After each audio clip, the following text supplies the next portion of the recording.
Hello बच्चों, स्वागत है आपका अपने यूट्यूब चैनल गुरुकुल में। आज गुरुकुल में हम फिर से बात करने वाले क्लास 12th के बारे में। लेकिन एक बहुत अच्छी खबर है क्लास 12th वालों के लिए कि अब हम आ चुके हैं रे ऑप्टिक्स के बारे में, प्रकाशिकी के बारे में अब हम पढ़ने आ चुके हैं।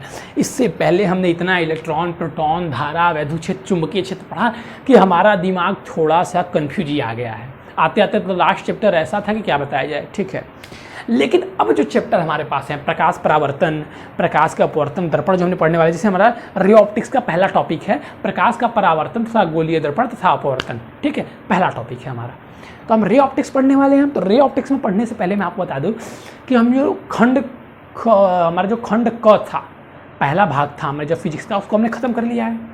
लेकिन हम फिजिक्स के दूसरे भाग पे आ गए हैं, लेकिन पहले भाग को आपको रिवाइज करते रहना है, क्योंकि देखिए दूसरा भाग कुछ ज़्यादा हार्ड नहीं है, छोटा सा भी है। आप बुक भी मैच करेंगे तो वो बुक मोटी है, पतली है, और इसमें कुछ अच्छी अच्छी चीज़ें हैं जो आपको पढ़ने में आसानी होगी। ऐसे तो प्रकाशिक जो है सबसे ज़्यादा, भाग 2 का सबसे ज़्यादा इंपॉर्टेंट है, इसे 15 से 20 नंबर का आता है, जिसमें से एक डिराइवेशन और कुछ न्यूमेरिकल रहते हैं। मैं पहले आपको बता दें, एक डिराइवेशन तो एक 100% लेके चलिएगा, क्योंकि जितने एग्जामिनर होते हैं ना, पता नहीं उनको रे ऑप्टिक्स से कौन सा लगाव है, कि डिराइवेशन एक को रे ऑप्टिक्स से आता जरूर से है, और ऑब्जेक्टिव क्वेश्चन भाई से बहुत ज़्यादा बनते हैं। इसलिए मैं आपको इसको डीपली पढ़ाऊंगा, अच्छे से पढ़ाऊंगा, आपको भी मजा आएगा, क्योंकि आपने इसको थोड़ा बहुत 9th में पढ़ा हुआ है, ठीक है। तो हमें पीछे का रिवाइज करते रहना है। तो चलिए, स्वागत है एक बार फिर से आपका अपने यूट्यूब चैनल गुरुकुल में, और फिर से हम आज चालू करने वाले क्लास 12 का 13 चैप्टर। कौन सा है भैया? प्रकाश का परावर्तन तथा गोलीय दर्पण तथा अपवर्तन। चलिए, तो हम बात करते हैं सबसे प्रकाश के बारे में। प्रकाश शब्द सुनते ही हमें क्या याद आता है जानते हैं? सबके दिमाग में एक चेहरा बनता होगा सूरज का, सूर्य देवता के नाम से भी जिन्हें हम अपने भारत देश में जाने जाते हैं। लेकिन हम सबसे पहले सूर्य का दिमाग में हमें ऑप्शन आता है, प्रकाश मतलब सूर्य। सूर्य देवता को हम तुरंत प्रकाश में लेके आते हैं। फिजिक्स में टीचर हूँ, लेकिन देवता कहना ठीक नहीं है, लेकिन देवता हैं तो हैं।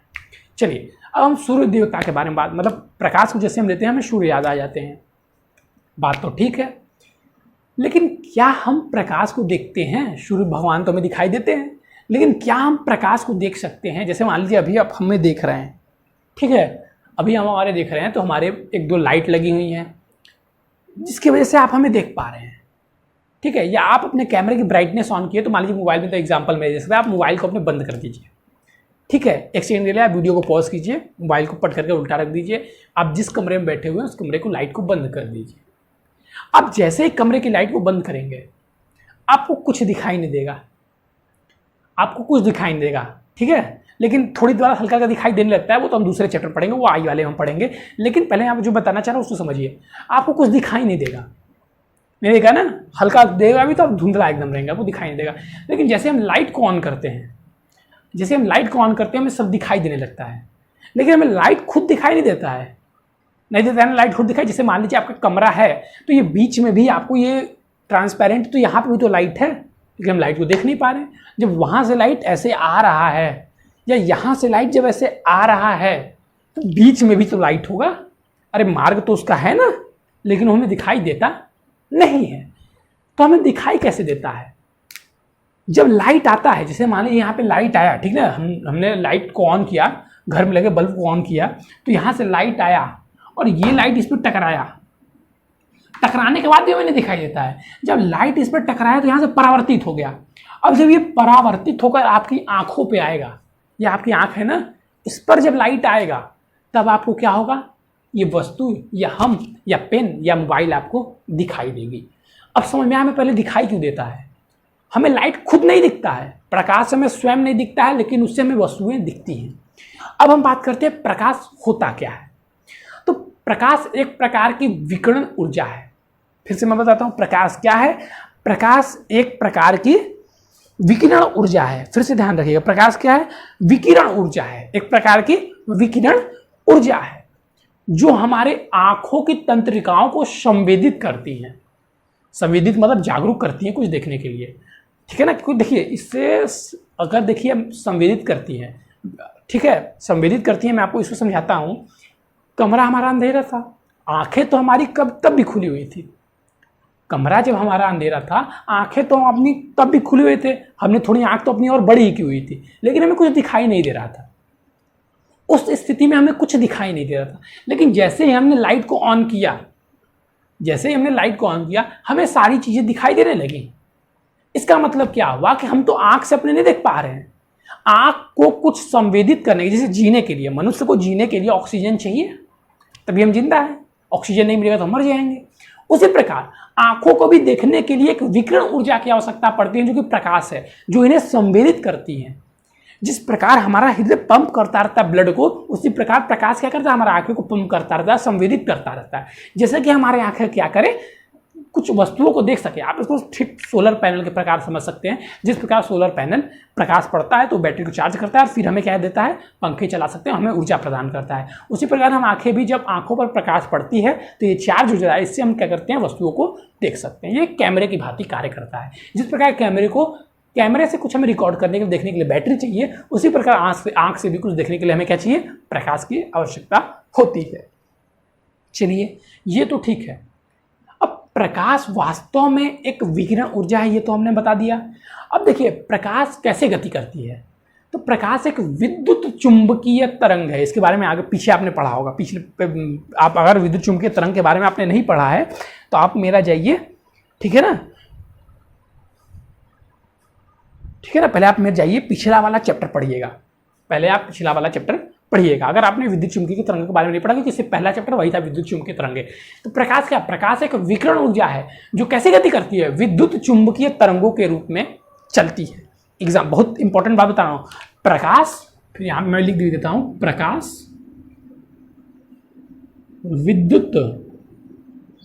विद्युत चुंबकीय तरंगों के रूप में चलती है,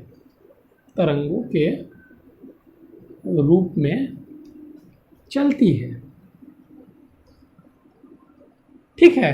प्रकाश क्या है, प्रकाश एक विकिरण ऊर्जा है। प्रकाश एक विकिरण,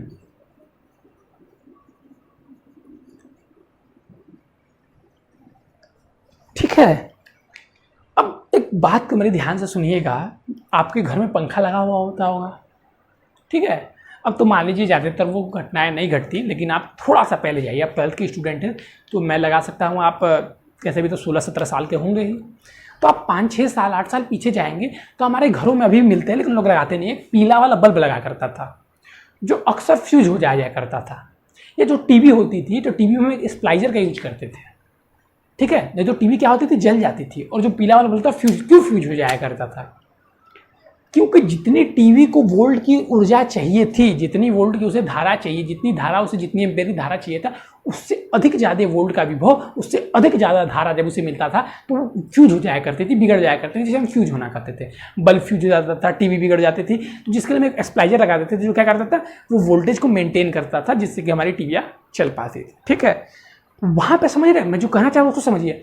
ज़्यादा कम हुआ तो क्या किया, टीवी बंद हो गया, बल्ब बंद हो गया। अभी भी आपके पास पंखा है तो उसको ज़्यादा धारा दे दीजिए या ज़्यादा विभव दे दीजिए, बिगड़ जाएगा। इसका मतलब देखिए, किसी भी चीज़ की एक सीमा है, पंखे की भी सीमा है, बत्ती की भी सीमा है, आपकी भी एक सीमा है। आप खाना खाते तो एक सीमा है ना, उसी प्रकार हमारी आंखों को संवेदित करने वाले प्रकाश की भी एक सीमा है। उसकी भी क्या है, एक सीमा है कि इतने से इतने सीमा तक ही प्रकाश क्या करेगा, हमारी आंखों को संवेदित कर सकता है।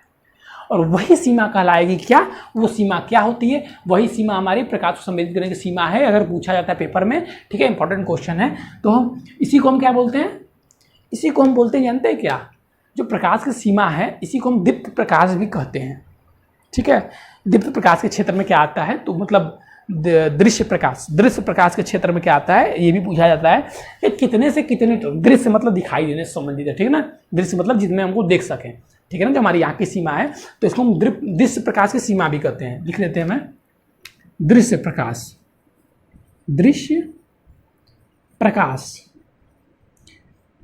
तो ये देखिए, जो सीमा होता है ना, ये 3900 एंगस्ट्रॉन से लेके 39,000 और ठीक है, यहाँ पे 78,000 एंगस्ट्रॉन तक, इनके बीच में जो प्रकाश होती हैं, ये हमें दिखाई पड़ती हैं। सॉरी 1000 कहाँ, ठीक है ना, 3900, सॉरी यहाँ पर गलती हो गया, मैंने पहले सही बोला था। 3900 एंगस्ट्रॉन से लेकर 7800 एंगस्ट्रॉन तक प्रकाश में क्या होती है, दिखाई देती है। आप चाहे तो उसको मीटर में भी कन्वर्ट कर सकते हैं। एक एंगस्ट्रॉन इक्वल टू 10⁻⁻10 मीटर, ठीक है, उसको छोड़ दीजिए। पहले ये देखिए इंपॉर्टेंट है कि फिर से प्रकाश की सीमा क्या है। इसको हम 4000 से 7000 भी बहुत लोग याद रखते हैं, लेकिन इंपॉर्टेंट जो सही है वो है 3900 एंगस्ट्रॉन से लेकर 7800 एंगस्ट्रॉन तक। अगर आपने क्लास 10th में अच्छे से पढ़ा होगा तो उसमें थोड़ा सा दिया होगा, लेकिन उसमें 3000 से 4000 से 7000 के बीच दिया होगा, क्योंकि वो एक कहते हैं थोड़ा सा हम मोटा मोटी बता देते हैं। लेकिन यहाँ पे वो चीज़ नहीं है, आप 12th में आ चुके हैं, अब आपको सही चीज़ें पता होना है। जैसे आपको पता नहीं था कि 11th में आप गए तो आपको नहीं पता था कि नहीं 11th में कहाँ, 12th में आपको नहीं पता था कि क्षेत्रफल एक सदिश राशि है। लेकिन हमने किस में पढ़ा, हमने गॉस के नियम में पढ़ा कि क्षेत्रफल भी एक सदिश राशि है। उसी प्रकार हम सारी चीज़ों को अच्छे से पढ़ते हैं। तो ये 3900 से लेकर 7800 के बीच क्या होती है, विश्व प्रकाश की सीमा होती है। यहाँ तक किसी को कोई कन्फ्यूजन है, ठीक है। प्रकाश के बारे में हम जो जो चीज़ें बता रहे हैं सारी चीज़ें इंपॉर्टेंट है।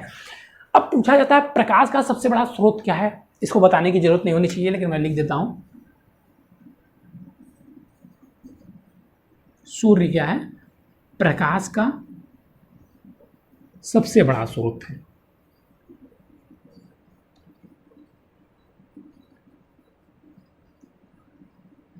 ठीक है, तो कुछ इंपॉर्टेंट पॉइंट है, इनको आप स्क्रीनशॉट ले लीजिएगा। अब हम बात करेंगे प्रकाश के परावर्तन के बारे में, ठीक है। चलिए अब हम बात करते हैं, अब हमारा वास्तव में क्या हुआ, टॉपिक स्टार्ट हुआ। ये सभी चीज़ें क्या होती हैं, ऑब्जेक्टिव में पूछी जाती हैं, इसलिए मैंने आपको पहले डिराइव कर दिया। कुछ चैप्टर का जी स्टार्टिंग भी था, मैंने बताया था ना, इसको बेसिक से आपको जानना जरूरी, बहुत इंपॉर्टेंट चैप्टर है। आप कहीं भी जाए आप इससे पीछा नहीं छुड़ा सकते, ये मिल ही जाता है, मिल ही जाता है, गारंटी में बता रहा हूँ। कहीं भी जाएंगे ना आप इससे पीछा नहीं छुड़ा पाएंगे, आपको मिल ही जाएगा। चलिए प्रकाश का परावर्तन, हम बात करें किसके बारे में, प्रकाश के परावर्तन के बारे में। प्रकाश का परावर्तन,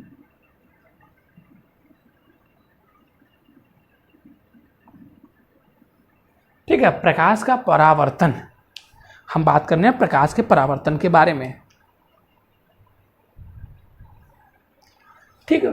प्रकाश का परावर्तन क्या होता है, देखिए मैंने इसको पहले भी आपको बताया था कि जब प्रकाश आता है, जैसे मान लीजिए लाइट है, सपोज कीजिए कि लाइट है, ठीक है, ये बल्ब यहाँ पे है, ये बल्ब से ऐसे निकला और ये टकराया, ये चिकनेदार तल है ब्लैक बोर्ड, और इसे टकराया, टकराने के बाद से फिर ये मुड़ गया, मुड़ कर ऐसे आ गया।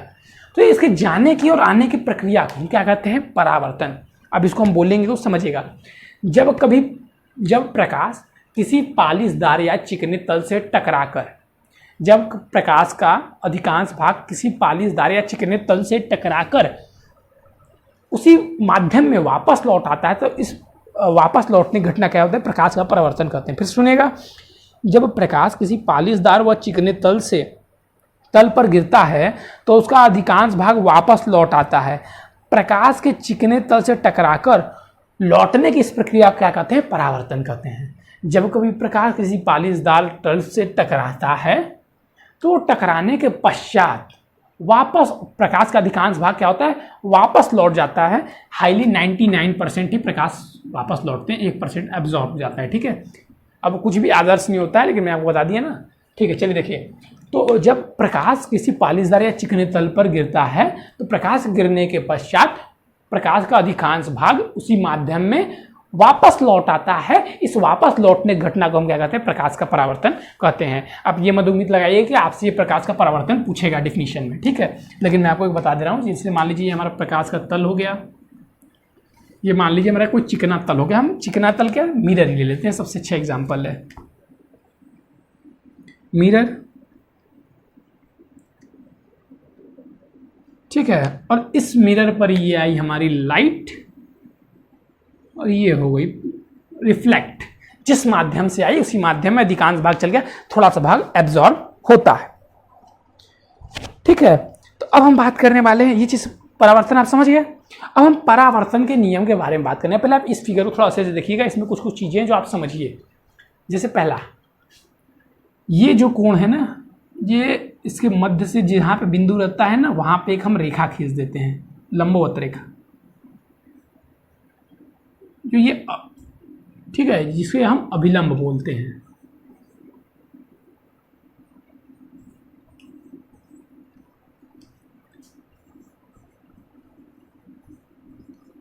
अभिलंब, ये क्या है हमारा, ये अभिलंब है। और अभिलंब और ये आपतित किरण है, इसको क्या बोलते हैं, सब चीज़ जानिए पहले। आज से तो आपको आना चाहिए, लेकिन मैं बता देता हूँ, इसको आपतित किरण बोलते हैं। आपतित किरण, जो किरण आती है उसे आपतित किरण, और जो किरण चली जाती है माध्यम प्रवाही से परावर्तित किरण, परावर्तित किरण। ठीक है ना, जो किरण आती है उसे आपतित किरण, और जो किरण जाती है उसे परावर्तित किरण कहते हैं। ठीक है ना, ये चीज़ आपको समझ में आना चाहिए। समझ में आ रहा है कि नहीं आ रहा है? उसी प्रकार अब देखिएगा, इसके जिस बिंदु पर यहाँ पे टच की वहीं पर क्या खींचते हैं, वहीं से अभिलंब खींचते हैं। ये क्या है, इसको परावर्तक तल बोलते हैं, परावर्तक तल। ठीक है, अब देखिए इस अभिलंब ठीक है, अभिलंब और आपतित किरण के बीच को क्या बोलते हैं, ये आपतन कोण, इसको आई से डिनोट करते हैं। आई से क्या बोलते हैं इसको, आपतन कोण। उसी प्रकार अभिलंब और परावर्तित किरण के बीच के कोण को क्या बोलते हैं, परावर्तित कोण। परावर्तित कोण या परावर्तन कोण भी इसको बोलते हैं, इसे आर से डिनोट करते हैं। ये चीज़ें सबसे पहले आपको बतानी है परावर्तन के बारे में। जिस तल से प्रकाश टकराता है उसे परावर्तक तल, प्रकाश की जो किरण आती है सबसे पहले जो आ रही है उसे क्या बोलेंगे, आपतित किरण, जो टकरा कर चली जाती है उसे क्या बोलते हैं, परावर्तित किरण। प्रकाश की किरण जिस तल के जिस बिंदु से टकराती है वहां से एक सीधी रेखा खींचते हैं, जिसे अभिलंब कहते हैं। अभिलंब तथा आपतित किरण के बीच में बनने वाले कोण को आपतित कोण, उसको आई से डिनोट करते हैं, तथा अभिलंब और परावर्तित किरण के बीच बनने वाले कोण को परावर्तित कोण कहते हैं, उसे आर से डिनोट करते हैं। अच्छा, अब देखिए ये चीज आपको अगर समझ में आ गई तो हम बात करेंगे परावर्तन के नियम के बारे में।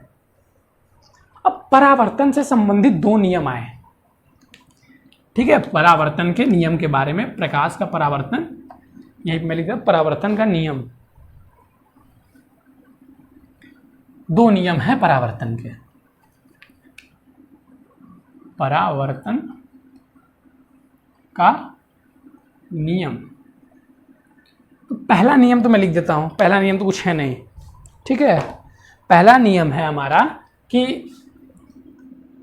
आपतित किरण, जो किरण आ रही है, ठीक ना, आपतित किरण,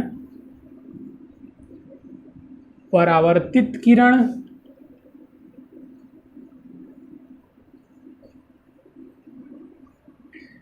आपतित किरण नहीं, सॉरी आपतन बिंदु, एक सेकेंड,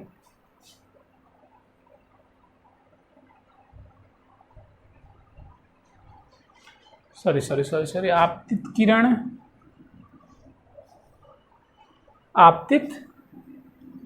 आपतित किरण कॉमा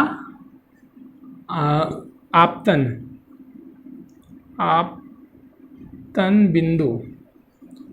बिंदु पर अभिलंब। ये जो अभिलंब है ना, ये आपतन बिंदु है, इस पर अभिलंब। आपतित किरण, आपतित किरण आपतन बिंदु पर अभिलंब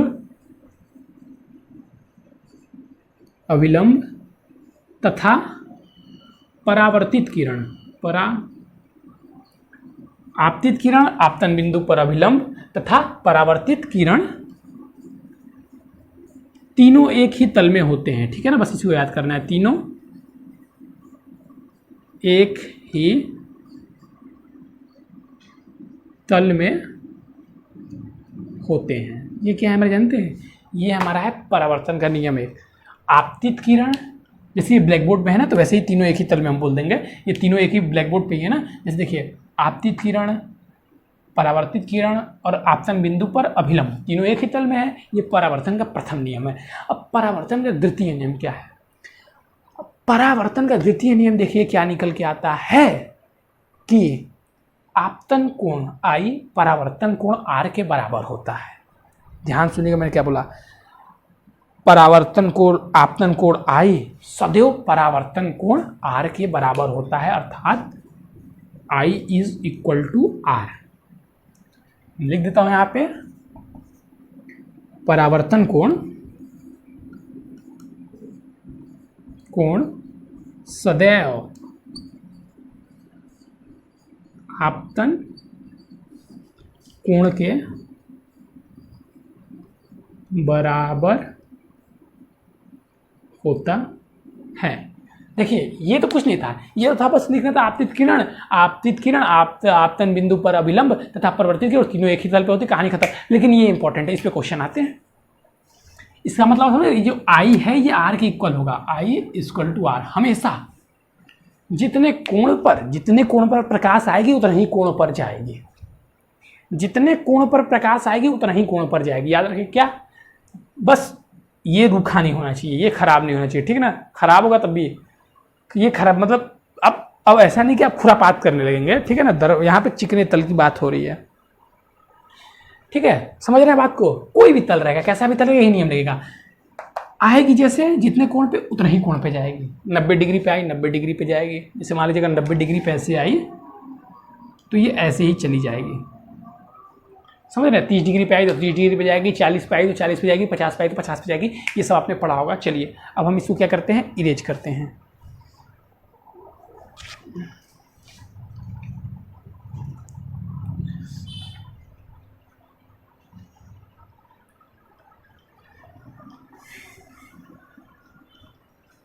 अब देखिए हम बात करेंगे, परावर्तित हो गई।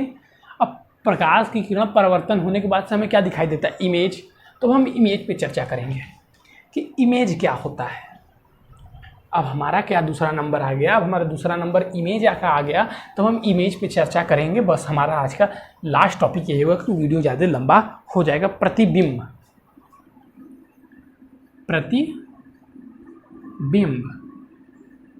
समझिएगा। जब प्रकाश की किरण किसी वस्तु से टकराती है, जैसे मान लीजिए ये वस्तु है, इस पर प्रकाश की किरण ऐसे टकराई, टकराने के पश्चात वह जिस बिंदु पर मिलती है उस बिंदु पर वस्तु का प्रतिबिंब बनता है।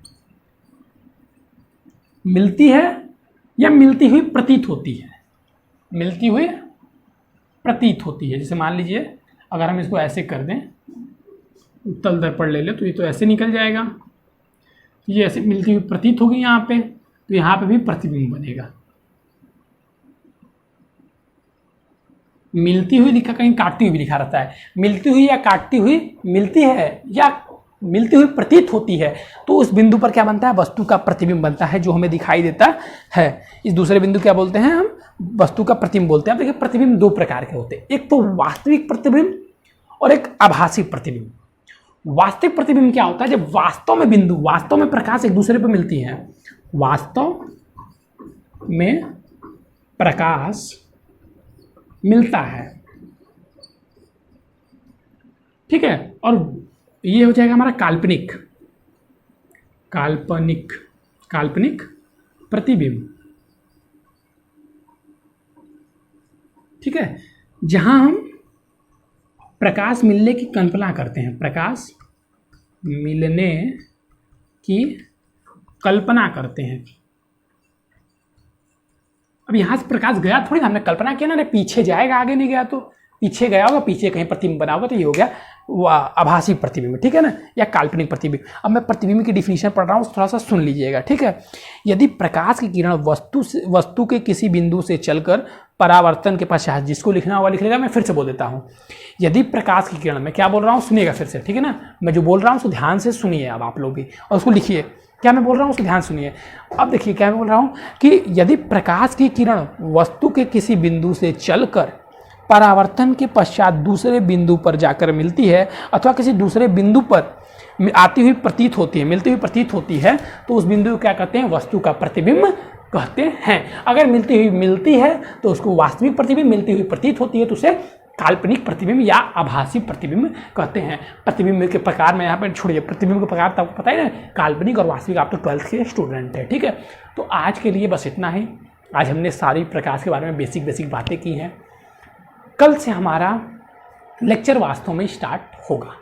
इसको समझना बहुत जरूरी है। अगर आप इस लेक्चर को अभी तक अच्छे से देख लिए होंगे तो मैं कह सकता हूँ 1 से 2 नंबर के ऑब्जेक्टिव क्वेश्चन तैयार हो गए होंगे, जो आपको एंट्रेंस के लिए भी आगे मदद करेंगे और आपके 12th के पेपर के लिए भी आपको मदद करेंगे। तो चलिए बच्चों, आज के लिए बस इतना है। Thank you, have a nice day. और आप अगर हमारे चैनल पर पहली बार हैं तो वीडियो को लाइक कीजिए, चैनल को सब्सक्राइब कीजिए और बेल आइकन को भी दबा दीजिए, ताकि हम जो भी इंपॉर्टेंट वीडियो डालें वो आपको मिल जाए। ठीक है, नहीं तो आप नहीं देख पाएंगे। तो आप बहुत बच्चे होते हैं ना, फॉर्म भर देते हैं। देखिए मैं बता रहा हूँ जैसे कैसे इंपॉर्टेंट वीडियो, आप बेल आइकन दबाने का फायदा क्या होता है। आप बहुत से बच्चे कॉलेज का फॉर्म भर देते हैं या कुछ भी भर देते हैं, उनकी इन्फॉर्मेशन उनको नहीं मिल पाती, वो हाथ से चला जाता है, वो मौका चला जाता है। तो वैसे ही मान लीजिए हम कोई मौका आपके लिए तैयार करें क्लास 12th के लिए, और आप मेरी वीडियो आपके तक ना पहुँचे, आपके पास वो मौका चला जाए, तब आप क्या करेंगे? इसलिए बेल आइकन को दबा दीजिए ताकि वो मौका आपको मिल जाए। और चैनल को सब्सक्राइब किए बिना तो जाइएगा मत, तो वीडियो को शेयर भी कीजिए, लाइक भी कीजिए। थैंक यू बच्चों, हैव अ नाइस डे।